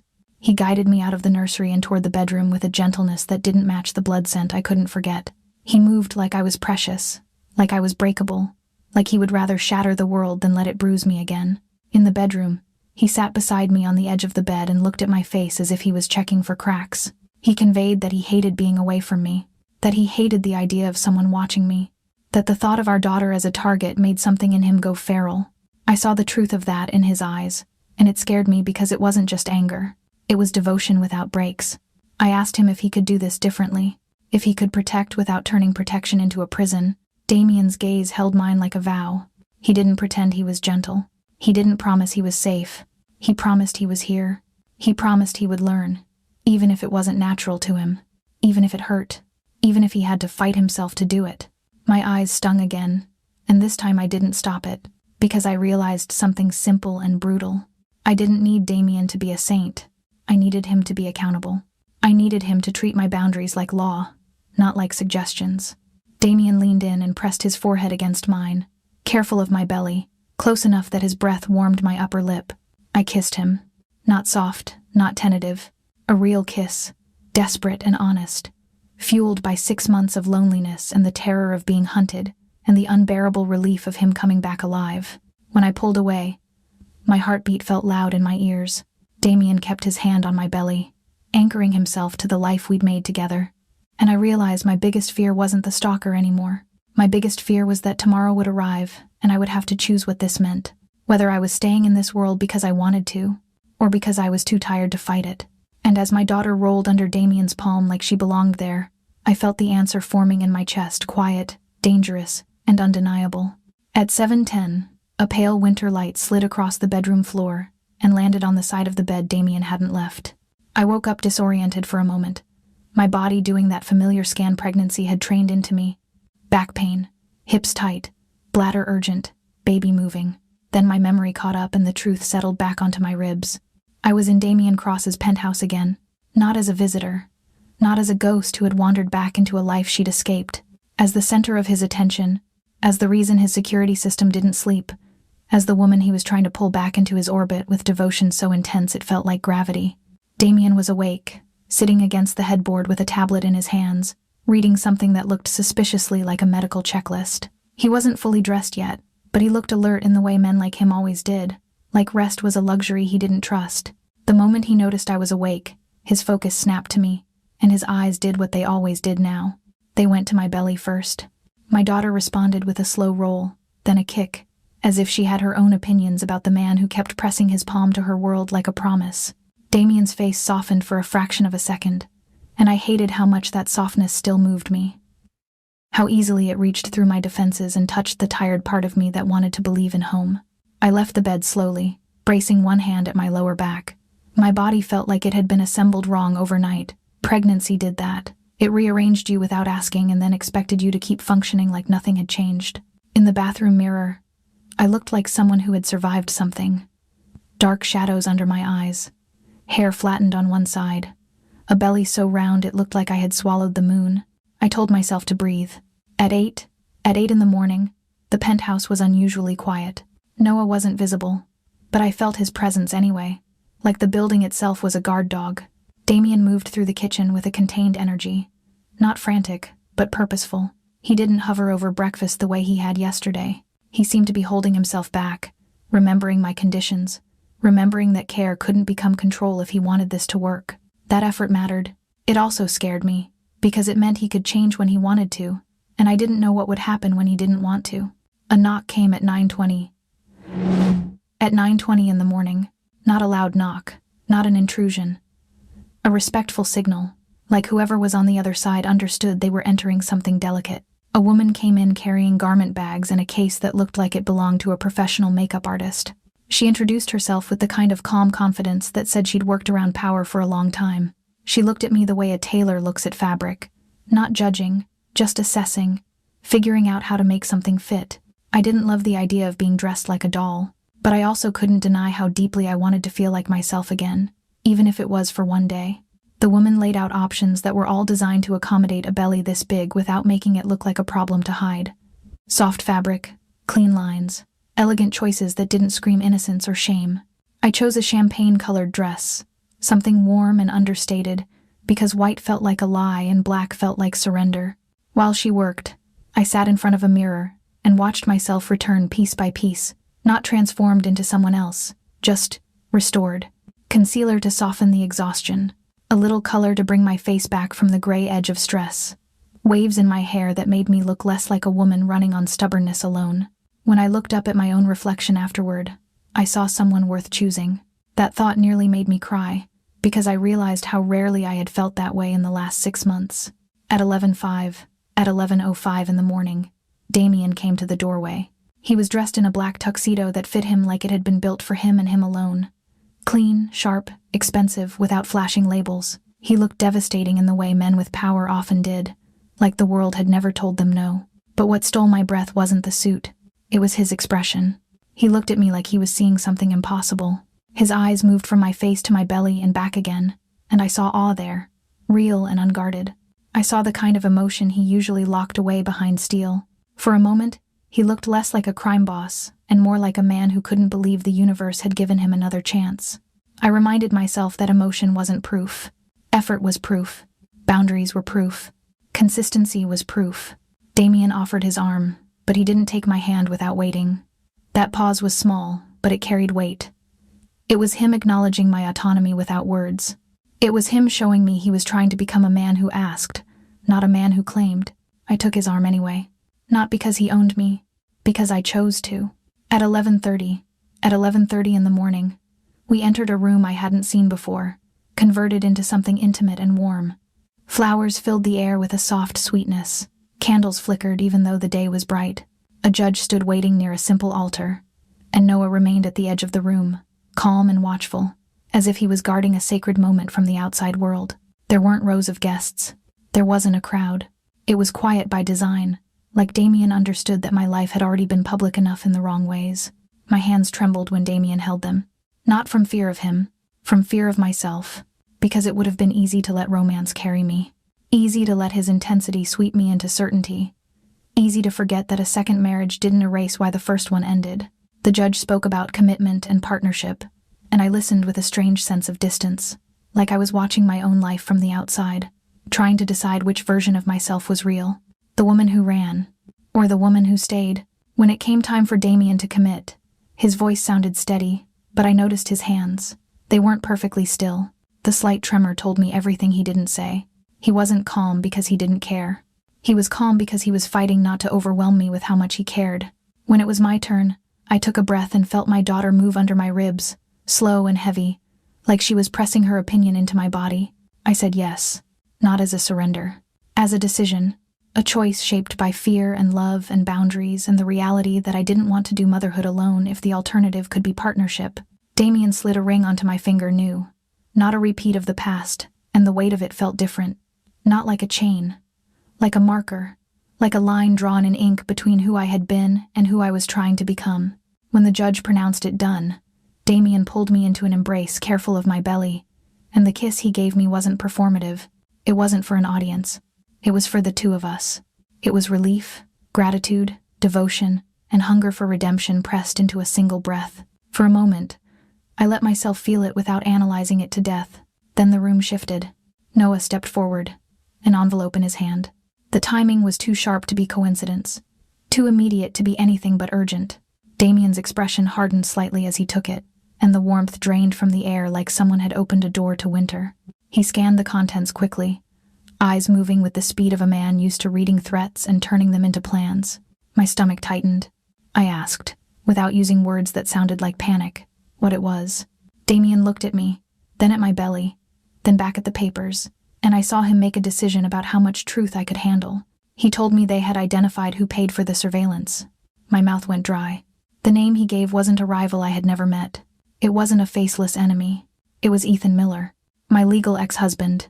And the room didn't just tilt this time. It cracked. For a few seconds, my brain refused to accept what I had just heard. Ethan Miller. Not a shadowy enemy in Damien's world. Not a rival boss with a grudge. Not some faceless predator looking for leverage. My legal ex-husband. The man whose last name I still carried on paperwork because I hadn't had the money or time to fix everything yet. The man who had smiled for family photos and then quietly stopped answering my calls when real life got inconvenient. The man who had once promised me stability and then treated my heart like an expense he didn't want on his budget. I felt my knees soften. Damien's hand tightened around my waist immediately. Not yanking, not forcing, just bracing me like he'd already learned the exact moment my body would wobble. The room was still dressed in wedding softness, flowers, candlelight, warm colors, but the mood had changed so completely it felt like someone had poured ice water into my lungs. I tried to understand the logic. Ethan didn't know Damien the way I did. He didn't understand the danger that came with being connected to a man like Damien Cross. Ethan had always lived in a world where problems were solved with meetings, lawyers, public relations, and carefully phrased emails. So why would Ethan hire a professional surveillance operation? Why would he spend money tracking a pregnant woman he hadn't cared about in months? The answer arrived before I could keep pretending I didn't know. A baby. My baby. A potential claim. A way to control me again, even from a distance, even after divorce, even after he'd decided I wasn't worth the effort. My stomach twisted so hard I thought I might get sick right there in my champagne dress. I realized I had been imagining the danger wrong. I had assumed predators were always strangers. Sometimes they were men who already knew your weak spots. Damien's gaze stayed on my face, and I saw him measuring my reaction the way he measured threats. Not detached, protective, but careful, like he didn't want to overwhelm me with the wrong kind of truth at the wrong time. Noah remained quietly present nearby, holding himself the way he always did when something could go sideways. Calm outside, ready underneath. I tried to ask how Ethan even knew I was pregnant, because that was the piece that didn't fit. I hadn't told anyone. I hadn't posted anything. I wore baggy clothes at work and avoided people who asked personal questions. I had made my life small on purpose. Damien's expression tightened, and I recognized the shape of irritation there. Not at me. In the world. He explained, in the controlled way he used when he was trying to keep his voice gentle, that the information had leaked from the clinic. The receptionist, Tara Pike. The honeyed smile and the polite voice from the waiting room suddenly replayed in my head like a bad joke. I pictured her hands hovering over the keyboard, her eyes flicking up and down, her expression too practiced to be truly kind. Damien made it clear that Tara had sold information to a gossip site. Not as a dramatic betrayal, just as a transaction, a way to make quick money off someone else's life. My skin went cold. The gossip site, according to Damien, had reached out to Ethan for comment, because I was still legally tied to him on some documents. Because people loved scandal more than they loved privacy. Because the internet never asked permission before turning pain into entertainment. Ethan had put pieces together. He had done the math, the same way Damien had in the waiting room. Only Ethan's conclusion had been selfish, instead of stunned. Damien said Ethan wanted proof. Proof that the baby might be his. Proof he could build a custody claim. Proof he could regain control by putting a child between us like a legal weapon. My hands flew to my belly without me deciding. My daughter moved as if she could feel my pulse spike, as if she disliked the panic flooding my bloodstream. I tried to breathe slowly, the way I had practiced for labor. In, out, in, out. But anger doesn't leave cleanly. Anger sits in your throat and makes you want to spit fire. I thought about all the nights I had cried alone in my studio, exhausted and nauseous, telling myself I didn't need anyone. I thought about Ethan never calling to check on me, never offering help, never asking what I needed. And now he wanted my child. Not because he loved her, because he wanted leverage. Damien's hold on me tightened, and I felt the shift in his body. He wasn't just protective now. He was furious in a way that looked calm from the outside, but I could feel the heat of it through his touch. I asked what Damien had done about it, because I knew he wouldn't just sit with that information. Damien's mouth curved into something sharp, not a smile, a decision. He explained that Ethan would not be making any custody claim. Not now, not later, not ever. He said it with the same certainty he used when he talked about security protocols, as like it was already finished. My heart hammered. Part of me wanted to ask if he had hurt Ethan. Part of me didn't want to know the answer. But Damien didn't take the easy route of vagueness this time. He told me he had handled it strategically. Lawyers, documents, leverage that didn't require blood. He said Ethan was currently leaving the country with a job offer that sounded too good to refuse, tied to a contract that required immediate relocation for years. Not exile in a dramatic sense, just a clean removal from my orbit. Then Damien added the detail that made my stomach drop even harder.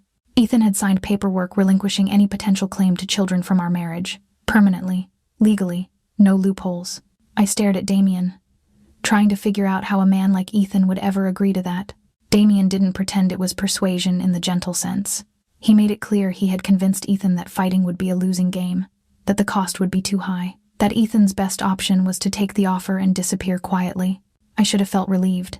I did feel relieved. And the relief came with shame, because it meant I was letting Damien's power solve a problem that my power couldn't touch. It meant my independence still had limits. It meant there were doors I couldn't lock without borrowing someone else's keys. My daughter kicked again, and I flinched. Not from pain, but from the realization that motherhood would bring 1,000 moments like this. Moments where love wasn't enough, where strength wasn't enough, where the world demanded protection that a good heart alone couldn't provide. Damien watched me wrestle with it. I saw his restraint again, the way he didn't rush to claim victory, the way he didn't rub my face in his capability. He just stayed close, present, a shield without words. I thought about my conditions. Violence as a last resort. Power is used intelligently first. Truth in the shape I could handle. Damien had done it in his own way. He had chosen the cleanest path available to him. That mattered. I swallowed hard and tried to steady my voice. I tried to admit the truth without making it sound like surrender. I told him I hated that Ethan had forced this. I hated that my pregnancy had become public knowledge. I hated that my life could be bought and sold by strangers, ex-husbands, and gossip sites.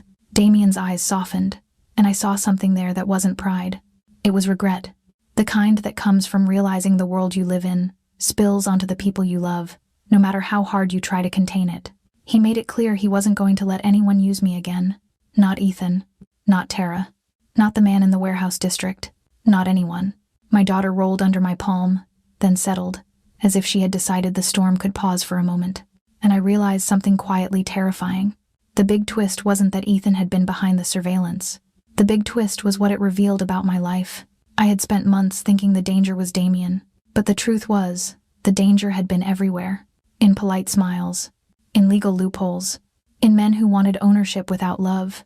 And standing there with Damien's ring on my finger and my daughter alive inside me, I understood the choice I was making wasn't between freedom and captivity. It was between being unprotected and being protected. Between being alone with threats I couldn't see and being with a man who could see them from miles away. The question wasn't whether Damien Cross was intense. The question was whether that intensity could become a partnership instead of prison. And for the first time since the clinic, I felt something settle in my chest besides fear. A cautious, fragile kind of hope. The ring on my finger felt heavier after the truth about Ethan. Not because it was expensive, though it was, and that still made me uncomfortable in a way I couldn't fully explain, but because it suddenly represented something bigger than romance. It represented coverage, protection, a legal wall built around me and my daughter in a world where people treated women like leverage and babies like bargaining chips.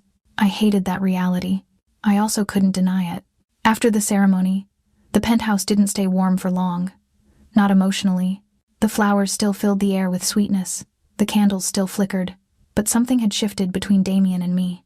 Like the marriage had been the easy part, and the real work was what came after. Damien didn't press for celebration. He didn't drag me into some picture-perfect moment designed to prove we were happy.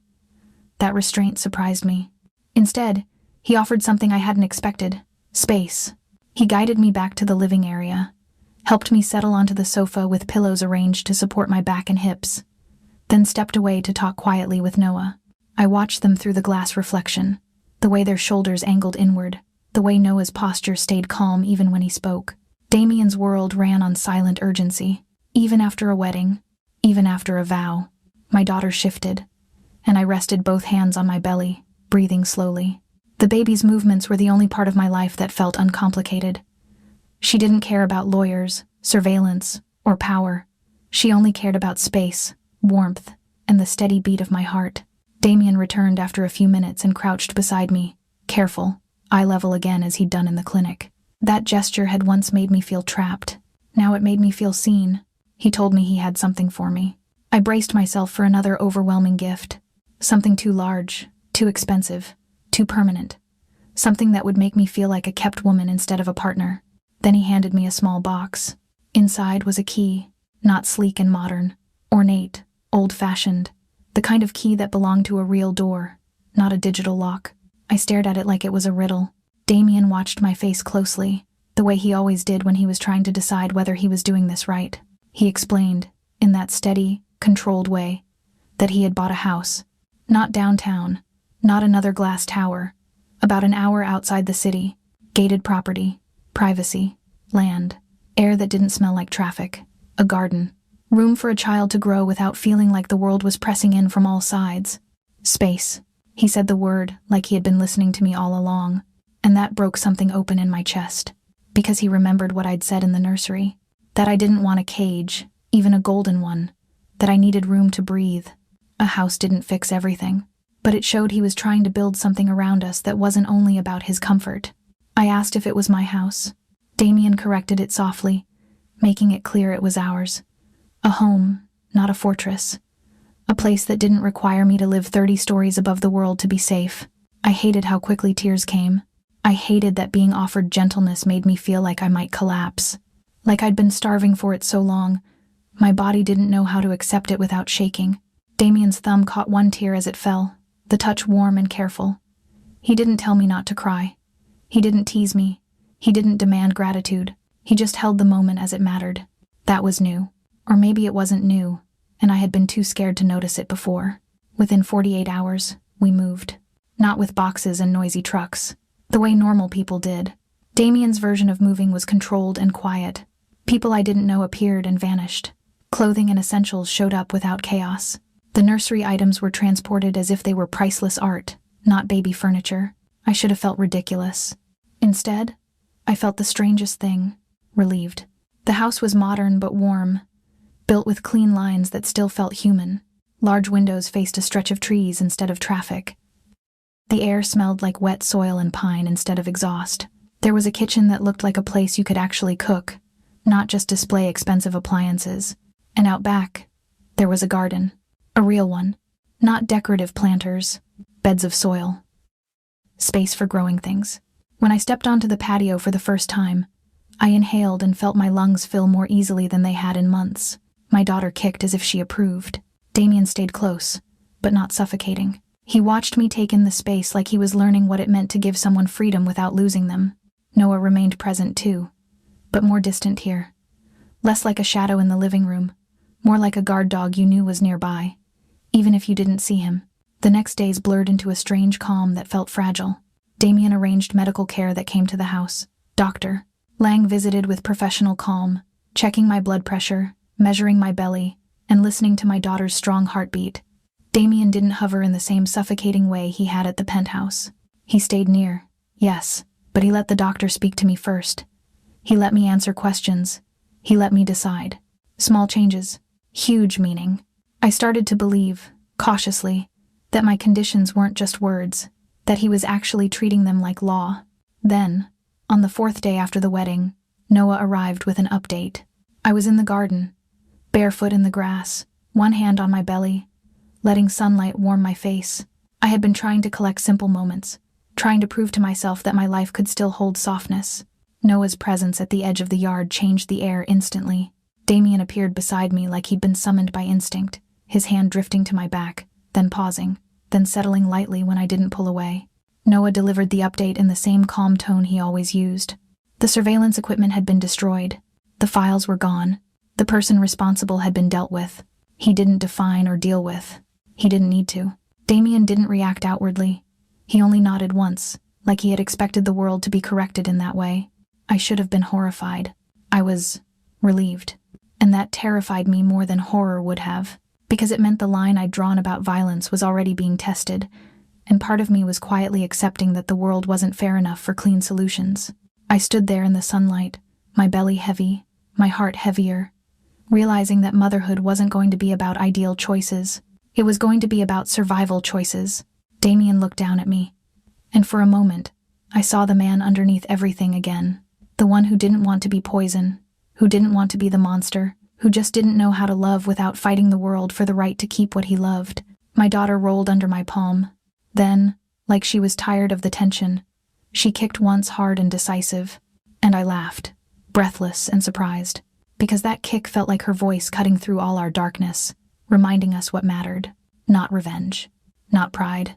Not control. Just life. Just her. Just the chance to do this differently than the people who had tried to use us.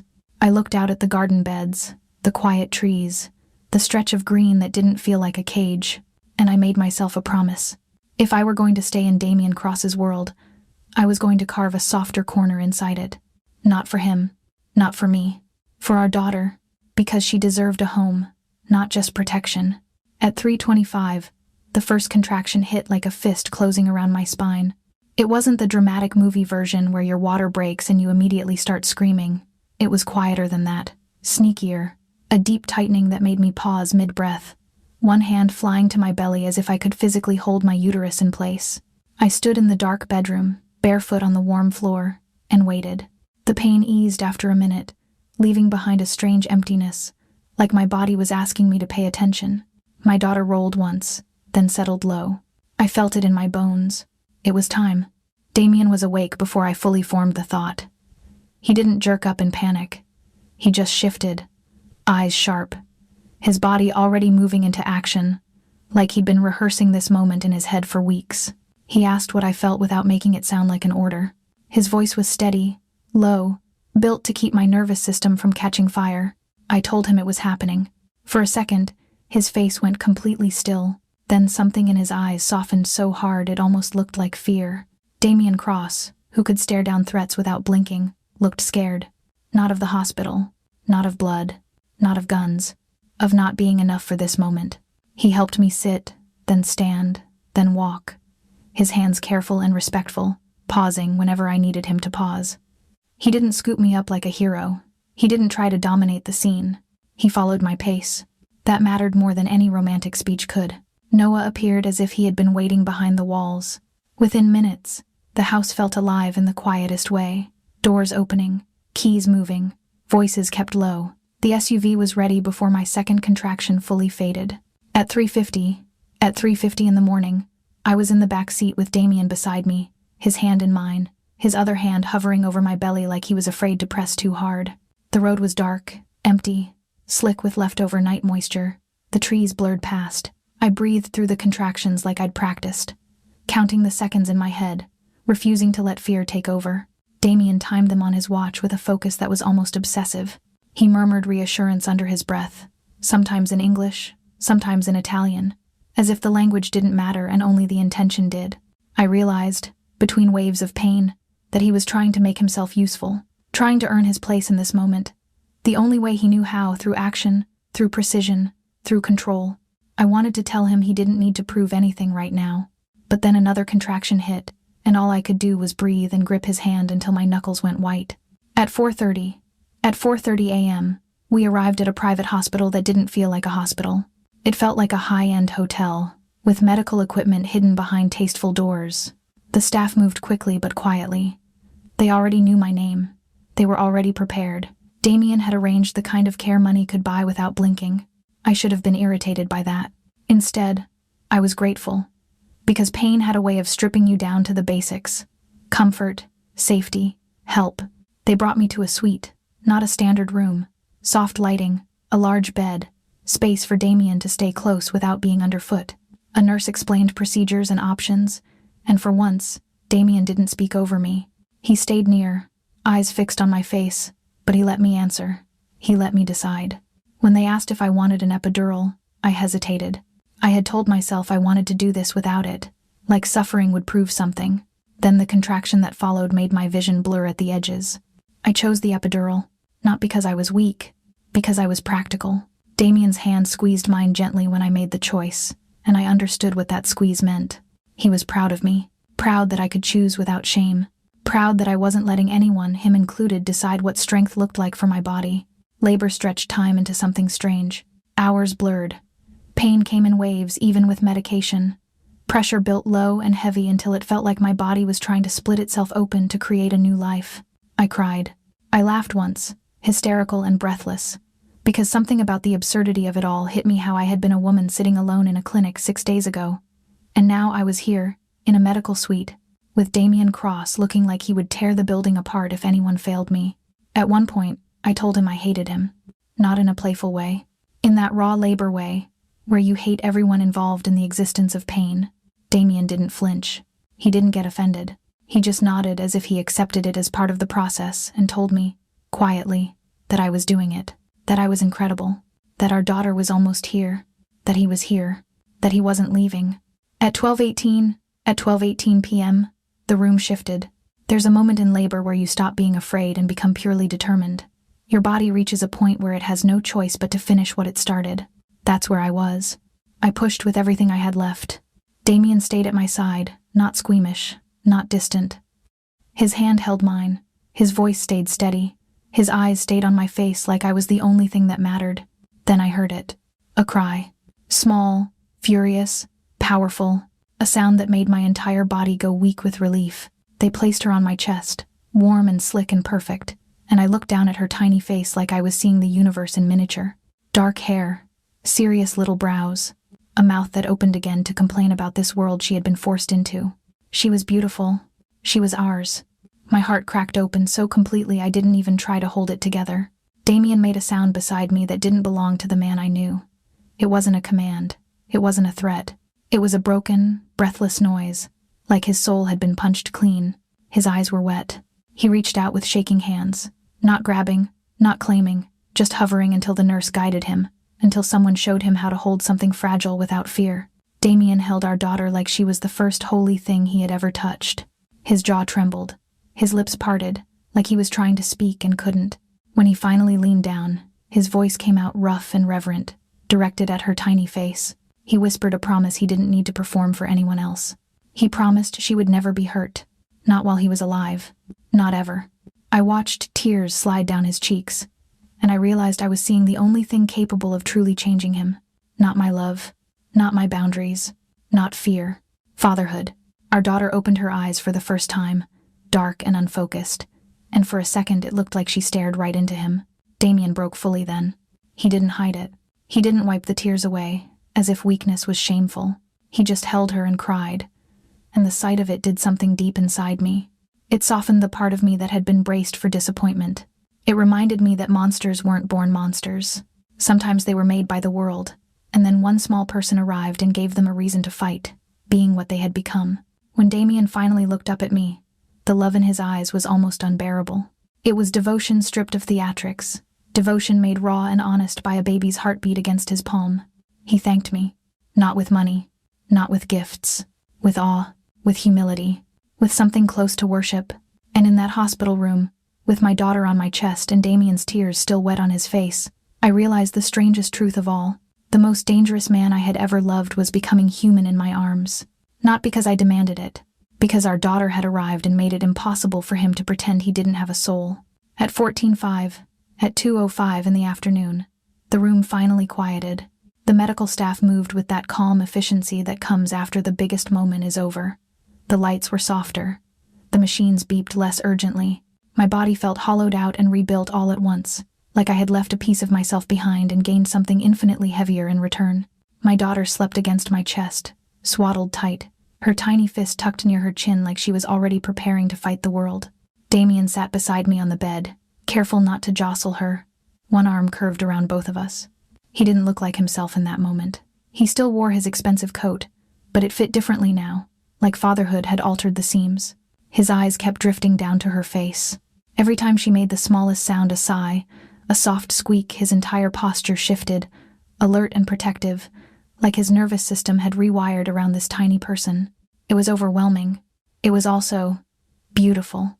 The nurse asked about paperwork and names, and I realized we hadn't finished that part. We had talked in fragments, in half-serious lists, during sleepless nights, but now she was here, real and breathing, and suddenly the name mattered like a promise. I watched my daughter's face as if she might tell me what she wanted. She didn't. She just slept, utterly unconcerned with the way adults tried to control meaning. I said the name that had been sitting in my mind for months like a quiet lantern. Sophia. Wisdom, hope, light and darkness. A name that didn't belong to Damien's world or my old world. A name that belonged to the future. Damien repeated it under his breath, testing the sound. And when he said Sophia Cross, his voice softened around it like he was trying to learn how to be gentle on purpose.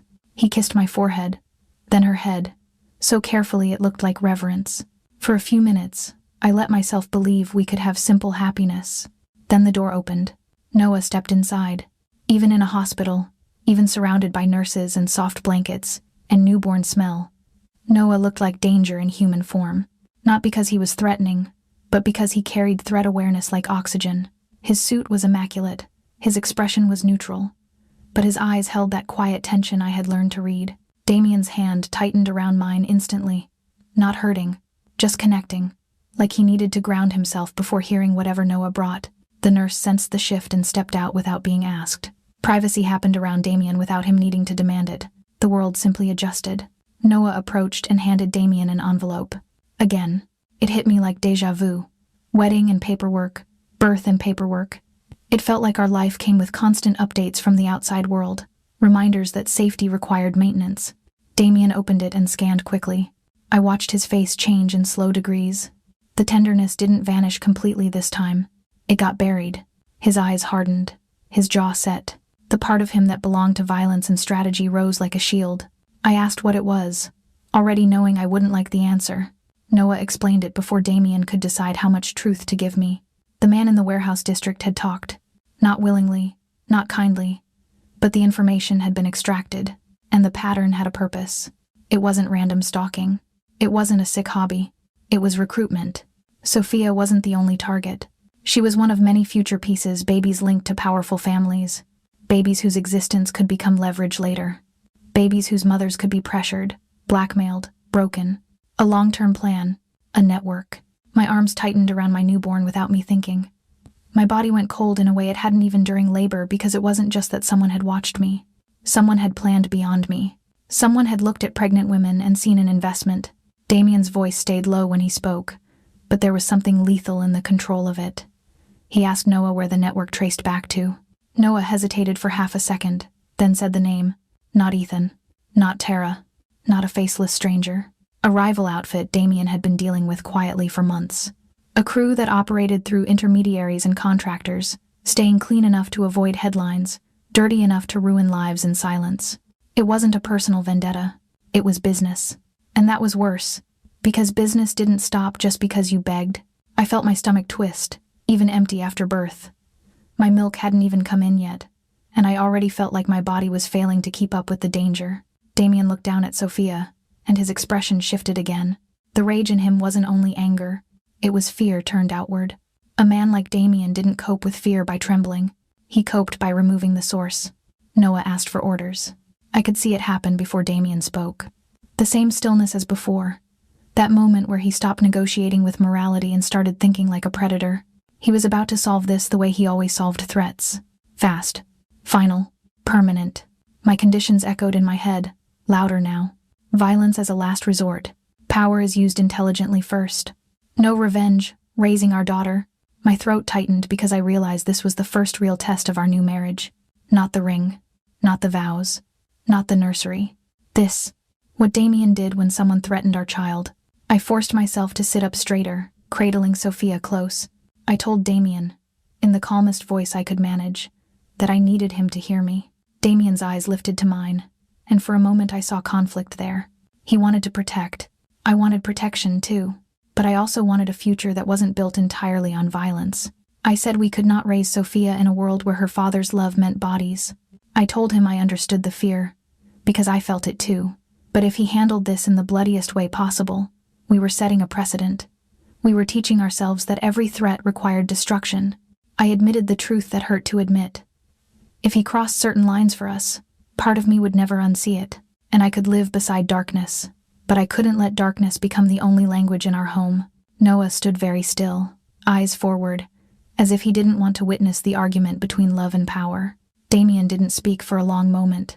His gaze dropped to Sophia. She made a tiny sound in her sleep, a soft complaint, then relaxed again, trusting without knowing what trust cost. Damien's breathing changed. I felt his chest rise and fall more slowly, like he was forcing himself to come back from the edge. Then he did something I didn't expect. He nodded. Not fully, not easily, but once, sharp and decisive. He told Noah, with a controlled voice, that they would start with the clean route. Lawyers first. Pressure points. Financial chokeholds. A dismantling that made the network collapse without turning our daughter's birth into a bloodbath. He didn't promise there would be no violence. He didn't lie. But he did promise he would try my way first. And that promise, small, imperfect, real, felt like the first true gift he had ever given me. Because it meant he wasn't just protecting us. He was learning to protect our future. Noah left the room to execute the orders, and the hospital suite fell quiet again. Damien looked at me, eyes still dark, still intense, but softer at the edges. He told me, without romantic words, that he could not lose us. The thought of Sophia as leverage made something animal in him wake up, and I believed him. I also believed what I had realized in this moment. Love wasn't enough. Protection wasn't enough. The only thing that would make this marriage real was whether Damien could choose restraint when rage would be easier. I shifted Sophia slightly, feeling her warmth against my chest, and I made my own choice too. I wasn't staying because I was trapped. I wasn't staying because I was afraid to leave. I was staying because I had seen Damien bend just a little for our daughter. Because I had seen him try to become the kind of man who could keep us safe without turning our home into a war zone. And because I knew, with a clarity that surprised me, that if he ever stopped trying, I would walk, even if it broke my heart, even if it terrified me.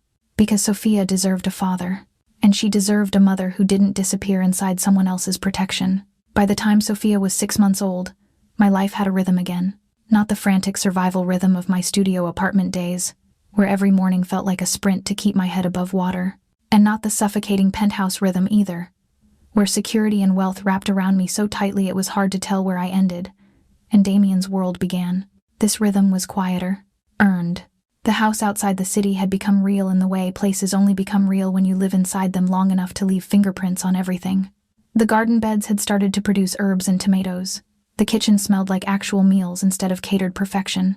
The nursery looked lived in soft blankets, toys, little socks that seemed impossible for a human being to fit into. And Sophia filled every space with her existence. She laughed easily, loudly, like she didn't know how to be small. Her eyes were dark and curious, constantly tracking Damien like he was the most fascinating thing in the world. She reached for him whenever he entered a room, chubby hands opening and closing like she was casting a spell. Damien pretended he wasn't undone by it. He failed. He was still Damien Cross, still controlled, still intense, still a man who carried danger under his skin. But fatherhood had changed the way his intensity showed up. It wasn't only possessiveness anymore, it was present. He came home earlier. He worked from the house more often. He took calls in the office and then emerged with his sleeves rolled up to warm a bottle, like that was the real appointment that mattered. Noah remained part of our lives, but the security details evolved. Less visible, smarter. Cameras tucked into the property line. Vehicles that passed at predictable times. Men who rotated shifts without ever announcing themselves. Protection became background noise instead of a cage. And Damien, to his credit, kept the bargain he had made in that hospital room. He didn't turn every problem into a battlefield. I learned, slowly, what that meant in practice. It meant lawyers moving like silent sharks in suits, swallowing threats through paperwork and pressure. It meant financial networks being choked until rival crews started turning on each other out of desperation. It meant people disappearing from our orbit, not with bodies, but with buyouts, relocations, and agreements signed under the weight of consequences. It wasn't clean in a moral sense, but it was cleaner than it could have been. And when I asked questions the shape of the truth, not the gore, Damien answered enough to keep me from living in the dark. That was growth. That was an effort. That was love trying to behave. Sometimes, late at night after Sophia finally slept, Damien would sit on the edge of our bed with her baby monitor in hand like it was a sacred object. He'd stare at the screen, listening to her breathing, as if he was still stunned she existed. On those nights, his guard would slip just a little. He would confess, in the quietest way, that he still woke up afraid I would be gone, that he still carried guilt like a stone in his chest for letting me leave the first time, that he still believed he was dangerous, and he hated that the people he loved most were forced to live with that danger. I never had a perfect answer for him. I only had the truth, that he couldn't rewrite his past, but he could choose his future, and he was choosing. That mattered. Our marriage wasn't a fairy tale. We argued. We clashed. Damien's instincts still ran toward control when fear hit him. My instincts still ran toward independence when I felt pressured. Sometimes those instincts collided like storms. There were days I snapped at him for hovering. There were nights he went too quiet, too cold, slipping into the man I remembered from the worst parts of our old life. But then Sophia would laugh, or babble, or reach her hands toward us like she was pulling us back into the same room, and we would remember what we were building. We started doing small, normal things on purpose. A walk in the garden with Sophia bundled in a carrier against Damien's chest. A trip into town with Noah at a distance, Damien forcing himself to let me choose the route, the time, the pace. Dinner at the kitchen table with no phones allowed, Damien actually placing his device face down as it hurt him to do it. Sometimes he would rock Sophia to sleep and hum something under his breath. Not a lullaby I recognized. Something in Italian, low and soft, like a prayer he didn't want anyone else to hear. The first time I saw him do it, my chest ached so sharply I had to look away, because it reminded me that even monsters had tenderness. They just didn't always know what to do with it. One afternoon, when Sophia was around 5 months old, Noah arrived with a short report. The network that had been targeting pregnant women was gone. Not smashed in a public spectacle, not burned down in a way that would make headlines. Dismantled. People arrested on unrelated charges. Money trails exposed. Contractors flipped. Surveillance rings shut down. Quiet pressure was applied until the whole structure collapsed under its own weight. Damien listened, nodded once, then returned to the living room and dropped onto the rug beside Sophia as if he hadn't just finished talking about an operation that had probably taken dozens of moving parts. Sophia squealed and slapped his cheek with her tiny hand. Damien closed his eyes briefly and let her do it, like he was absorbing the innocence the way some men absorbed sunlight. I sat on the sofa and watched him, and something warm settled in my chest. Something I didn't have words for yet. Peace, maybe. Not the kind you're given. The kind you build while fighting off storms. That evening, after Sophia fell asleep, Damien came out onto the porch with me. The air smelled like pine and damp earth. The sky was clear, scattered with stars. He stood behind me, hands resting gently on my shoulders. Not gripping, not claiming, just present. I realized how much that mattered. The way he had learned to touch me was that I belonged to myself too. He told me he loved us, not in a dramatic way, in a steady way, like he was anchoring himself to the truth. I leaned back into him and let myself believe it without flinching, because the truth was, I loved him too. Not blindly, not foolishly, with my eyes open to who he was and who he was trying to become, with boundaries, with conditions, with the hard-earned understanding that love wasn't about possession. It was about choice over and over again. I looked out at the garden, at the quiet property that finally felt like ours, and I thought about the woman I had been in that clinic waiting room. Exhausted, alone, carrying a secret like a burden. If she could see me now, Sophia asleep inside, Damien behind me, the world quieter, she might not believe it was real. But it was real. Messy. Complicated. Sometimes still scary. And ours. So if you're listening to this and you've ever felt like your life was over after betrayal, if you've ever thought you had to do everything alone to be strong, I want you to hear me. Strength isn't only running. Sometimes, strength is negotiating. Sometimes it's demanding respect from someone who loves you the wrong way and watching to see if they learn. Sometimes it's letting yourself accept help without disappearing inside it. And sometimes, when you least expect it, life gives you a second chance that doesn't look perfect, but it looks like home. If this story hit you anywhere in the chest, do me a favor, like, share, and comment what you would have done in my place. Would you have walked away for good, or would you have stayed and fought to build something better?